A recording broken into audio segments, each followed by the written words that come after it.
Hello guys! Musta po kayo? Nandito na naman ako for plant update, yung mga na-unbox ko from Seller Flower Mover Succulent. So far, buhay pa naman sila and sana tuloy-tuloy.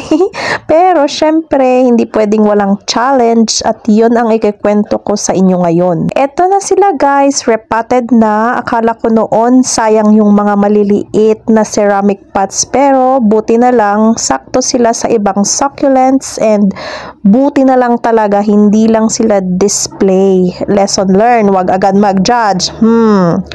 Ayan, ang gaganda talaga nila. Sina variegated Gilva, variegated apricot, ang cute! Sapat, sakto siya, oh. Tapos, nagpapasikat itong si variegated Awayuki, oh, na may lumalabas na baby. Ayan, sina Mendoze, oh, diba? Sakto sa cute pot.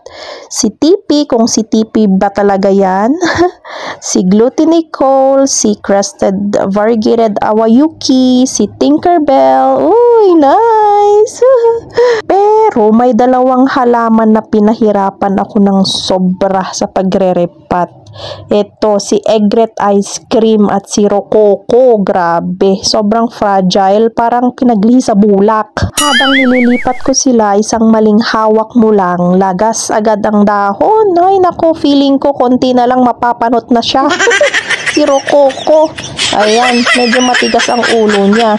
Kasi nung transfer ko siya, ang daming leaves na napigtas. Nilagay ko na lang sa parehong pot para propagate na lang. Ayan, ikaw bahala sa buhay mo dyan, Rococo. Pero alam nyo yun, pag tinaman ko, baka next week ko pa mailipat yung mga dahon na yan. Kaya sa ngayon, stay muna sila dyan. And alam nyo na, tamad is real. Okay. I just have to flex this cheese pretty. Oh, grabe, ang ganda niya. It's so vibrant. Parang hindi siya nawawala sa spotlight. Honestly po, Cheese Pretty has been one of my favorites from the start. And now, oh, look at her! Super healthy and growing so well. Bet na bet ko talaga yung mabutsyog-butsyog na leaves niya. At eto na nga, na-add ko na siya sa All Cheese Pretty collection ko. Tabi-tabi na sila dyan. Ang saya ko kasi nakikita ko sila ngayon, parang mini family na sila ng mga Cheese Pretty ko. From the first batch I had up to now, and I can already imagine how they're gonna grow together. Wow! Grow old with you ang peg! So, I can't wait to see how they evolve as a group. Oh, look at this collection now. Nakakatuwa. Ngayon, tignan ulit natin si Egret Ice Cream.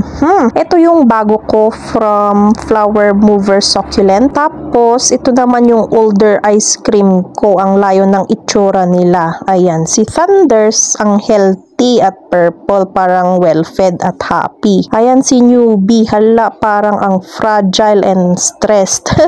Hindi ko alam kung makakasurvive siya kasi sobrang delicate niya. Pero malay natin, di ba? Baka laban lang to. At humabol din siya sa lolo niya. Oh, so anong team kayo guys? Team Old Ice Cream or Team Newbie Ice Cream?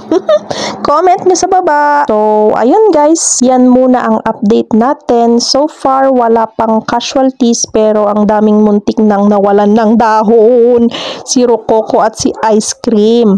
Big challenge talaga sa repotting. Yung ceramic pots hindi pala sayang kasi nagamit ko rin sa ibang succulents. At syempre, salamat ulit kay Flower Mover Succulent for this plants, and don't forget to like, comment, and subscribe para updated kayo sa susunod na plant updates. At kung may gusto kayong idagdag na tips, comment lang below. See you sa next vlog. Bye bye!